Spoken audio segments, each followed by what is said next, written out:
Hello viewers. 1 अप्रैल 1621 अमृतसर शहर पंजाब में एक बच्चे का तवल्लुद हुआ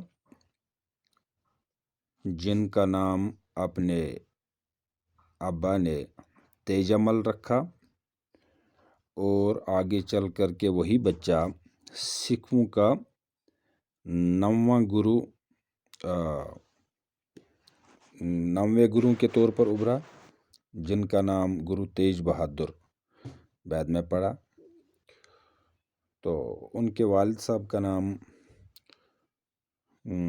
गुरु हरगोबिंद सिंह जी, जो कि 8वें गुरु थे सिखों के।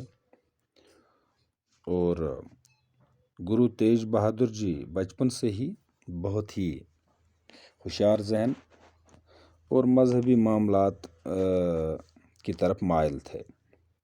बहादुर भी थे। 14 साल की उम्र में पहली बार मुगलों के साथ उन्होंने लोहा लिया और इसी बात को लेकर उनके वालिद ने उनका नाम तेजमल से तेज बहादुर रख दिया था। वो अपने माँ बाप के 6 बच्चों में से 5वां बच्चा था।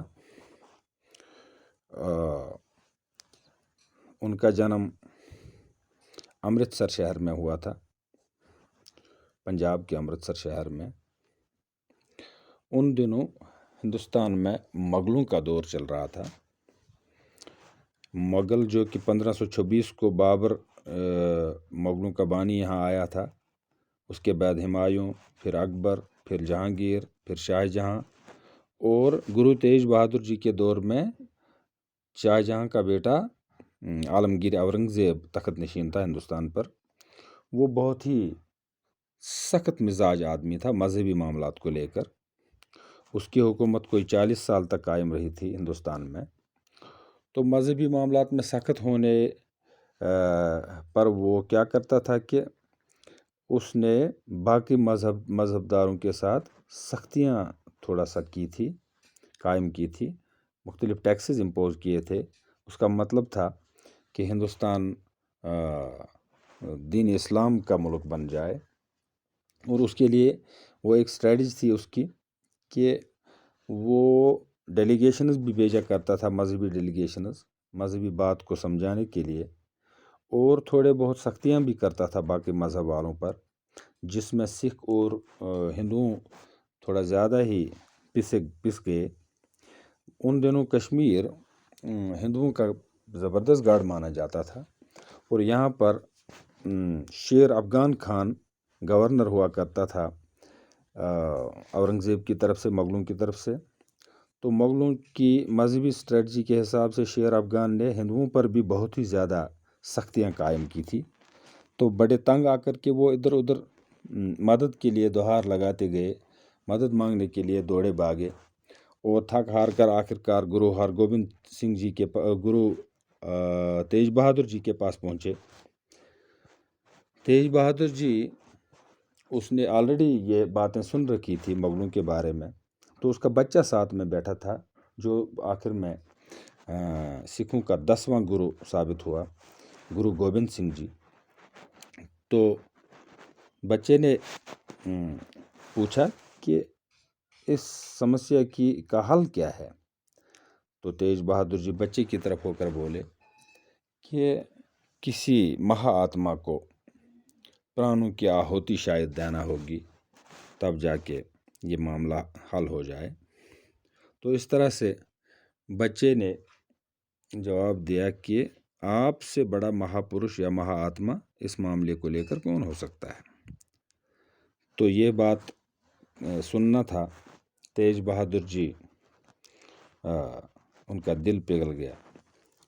वो तैयार हो गए अपने भाइयों को साथ लेके, जो कि मजहबी मामलात में उनका हमेशा साथ दिया करते थे। उनके नाम कुछ यहाँ ऐसे हैं: मत्तीदास, सतीदास, दयाला वगैरह उनके भाई लोग। तो वो भी मजहबी गुरु माने जाते थे। तो इनको साथ लेकर के दिल्ली की तरफ गुरु तेज बहादुर जी ने कूच किया।